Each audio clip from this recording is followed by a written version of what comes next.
Welcome back to the Double Doing Podcast. And as we all know, Super Bowl just ended. So I want to give my key three takeaways from this Super Bowl. Now, this won't be any analysis of the game per se, but it'll be three takeaways due to the outcome of the game.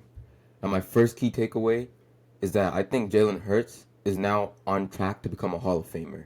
He just joined a list of Peyton Manning, Drew Brees, Tom Brady, Aaron Rodgers, and Patrick Mahomes to have a Super Bowl MVP and an All-Pro since the 2000s. And those five guys I just listed, they're all consensus first ballot Hall of Famers. So he's also gone to the Super Bowl two of the last three times and has won one.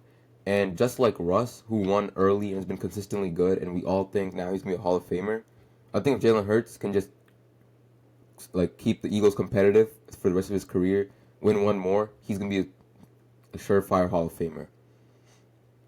Now, my second key takeaway is that Mahomes, he just completed the greatest first 7 years to a career ever. He went to Super Bowl 5 times, won 3 of them, and no other quarterback has gone to Super Bowl 5 times in their first 7 years. Now, however, although he can catch up to Tom Brady and become the GOAT, it would have been a lot easier had he won the Super Bowl and had the three-peat to show for and have won 4 out of the 5 Super Bowls and be well on track to get 7, 8. But now he only has 3, and in the first 7 years, although it was great, he still doesn't even have half Super Bowls Tom Brady has to end with. So obviously, he can catch up and probably become the GOAT, but it'll be a lot harder, or it would have been a lot easier had he won the Super Bowl, and he might have been a favorite to win more Super Bowls than Tom Brady himself. And my third key takeaway is that the NFC East will be really, really good next year. We just had Jaden Daniels come to the NFC Conference Championship game with a very, very mediocre defense, probably below subpar defense actually. And obviously the Eagles just won the Super Bowl. And the Cowboys, they were ridden with injury all of last year. The quarterback went out, half their defense was out. CeeDee Lamb didn't play a couple games here and there. Brandon Cooks didn't play a couple games here and there. And with the draft, all these three teams will get better. And to mention the Giants, if they get a good, competent quarterback to get Neighbors the ball, and they can fill up some holes in defense, even they could be pretty competitive next year too. So I think the NFC East, they might be the best division in football next year. This year we all thought was the NFC North, but kind of fell. They all came short in the playoffs.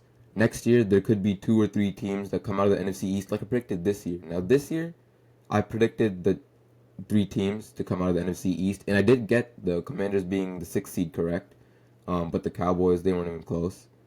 So now after seeing this year's outcome, seeing how well the Eagles played, all their pieces are going to be coming back, of course. They have a young team. The defense was really good.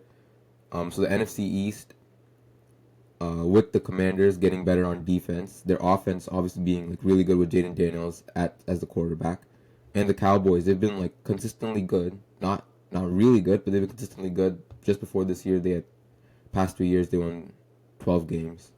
So my 3 takeaways again: Jalen Hurts is going to be a Hall of Famer, on track to be a Hall of Famer. With the Super Bowl MVP, he's earned an All-Pro, and only 5 other players have done that since the 2000s. Also been to 2 of the last 3 Super Bowls, and they're going to be contenders likely for the next year and the year after. Takeaway number 2 is that Mahomes, it's going to be a lot harder for Mahomes to catch up to Tom Brady and become the GOAT after he lost this game. And number 3, the NFC East is probably going to be the best division in football next year.